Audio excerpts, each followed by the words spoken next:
What are some signs that you may have a spiritual gift or calling from God? What are some examples of gifts and callings in the Bible? This is really a fascinating topic when you get down to it.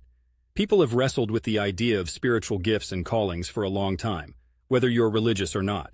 So, your first sign might be a persistent internal nudge, this voice inside you persistently whispering or sometimes shouting that you're meant to do something more or something else. This isn't your everyday change of job or midlife crisis trip to Europe to find yourself.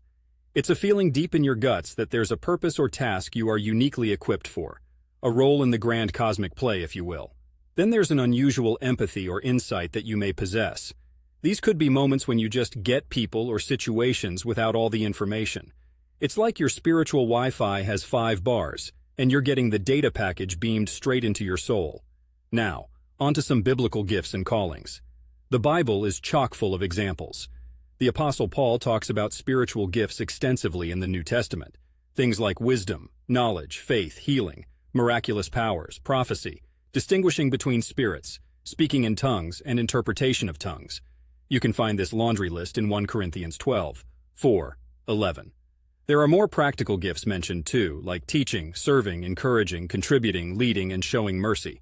See Romans 12, 5, 8. Think of King Solomon. He asked for wisdom and got it in droves. Then you've got people like Samson with outlandish strength, although he kind of botched the gift management course, and prophets like Isaiah and Jeremiah who were the mouthpieces for some pretty heavy divine messages.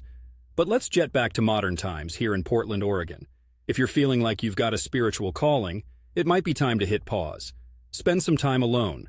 Reflect. Maybe take a hike through the Douglas firs in Forest Park, or find a quiet spot along the Willamette River. Clear the mental clutter. And as you ponder your possible spiritual gifts, don't sweat over it too much. These things have a way of unfolding naturally. It's like a Polaroid picture. You can't rush it, you just have to give it time to develop. Who knows? That feeling inside might just be the most authentic part of you trying to get out and make a difference in the world. And that can be more divine than anything.